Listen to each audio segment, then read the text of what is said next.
Hello everyone. Thought I would give you a video report of our recent trip to the Cote d'Ivoire, the old Ivory Coast.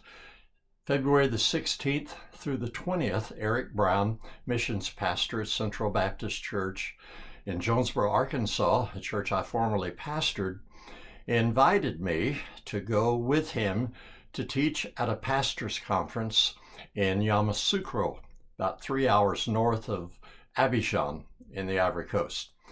So we left, and the story is going to be about a cow, an elephant, and a rabbit.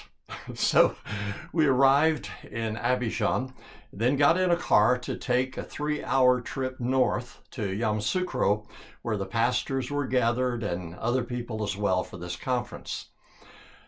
About midnight, we hit a cow, and I mean the airbags deployed. The front of that vehicle looks like it's been totaled, and it was frankly a miracle that none of us were hurt. My ears are still ringing, and I feel like I'm talking in a barrel, but other than that, I'm fine. I'm going to get my ears checked Monday. Eric had some back issues after the wreck. But other than that, we were able to function well, and after 2 nights of hardly any sleep, 9 a.m. on Thursday morning, the 17th of February, we started our conference. And so I talked about the multiplication of disciples and churches, sowing and planting new churches. So we wanted to talk about the multiplication habits of elephants. And 2 elephants, put them in a room, a male, a female, leave them there 3 years, and after 3 years, you have probably 3 elephants, mama, papa, and a baby. But take rabbits. Rabbits, put 2 of them, male and a female, in a room, leave them 3 years, you come back, and you don't have 2 or 3, but you probably have 2 or 3 million. So we want to multiply, not like elephants, but like rabbits. And so I had a great time talking to the pastors about how in the book of Acts the church multiplied, and they were so attentive. There were about 40 pastors, but then there were many other people too, probably about 300, I would say, in attendance at the conference. So taught on Thursday morning, Thursday afternoon, Friday, and then we came back to Abidjan and came back to the United States. It was a very, very good meeting. I enjoyed it, and we made some significant contacts.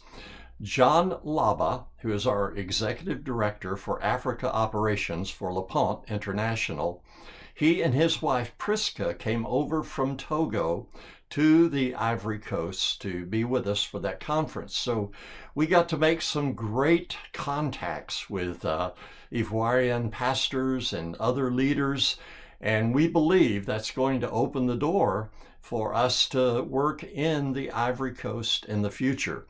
I was amazed at how responsive and receptive the people were. John and Eric got along famously, and just it was wonderful to be a part of that team. Some of you may know that Eric and his wife Tinny, I had the honor of marrying them, performing the marriage several years ago. They have 2 teenage daughters, and just a wonderful Christian couple. And Eric is missions pastor at Central. But Eric has ALS, and we prayed for his healing. We asked God to touch him and heal him. And I want you to know those African pastors prayed with such passion. Eric described it as violent. He was about 2 hours in a room with a bunch of African pastors, and they prayed, and he said, you would have thought a fight had broken out if you were listening in on the next room. They prayed with such passion and faith and are believing God for Eric's healing.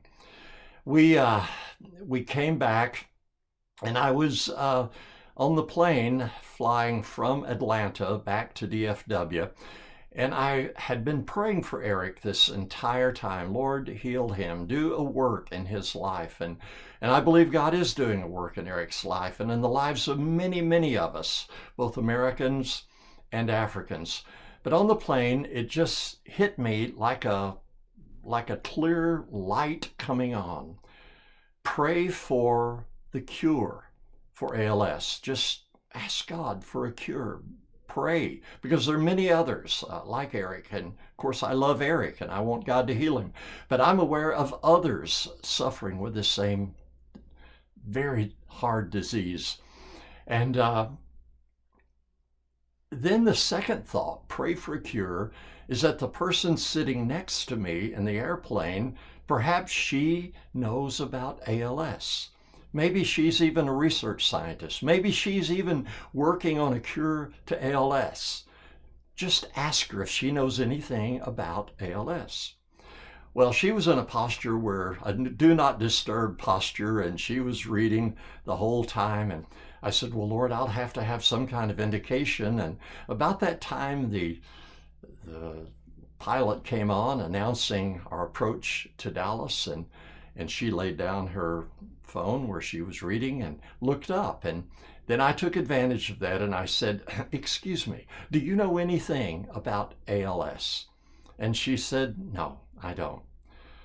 She said, but my best friend's husband just died of ALS. He was 47 years old.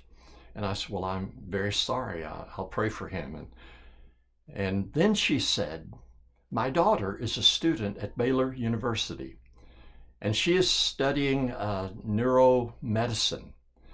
And I've tried to encourage her, are you going to become a doctor? She said, no, Mom, I don't want to be a doctor. I want to be a research scientist. I want to come up with cures for these problems like ALS.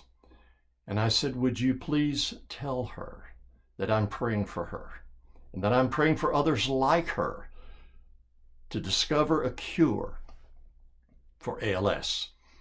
And so I just want you to know that I believe God is at work. It was a wonderful trip. Eric Brown and I just enjoyed fellowship with each other, enjoyed fellowship with those Africans that we both love deeply. And God is doing a great work. And He's multiplying disciples in Africa and around the world. Thank you, and God bless you. I look forward to giving a report about our new water well. We just struck water. It's good, clean, pure water in our second well at Cote. I'll tell you more about that in our next report. Thank you.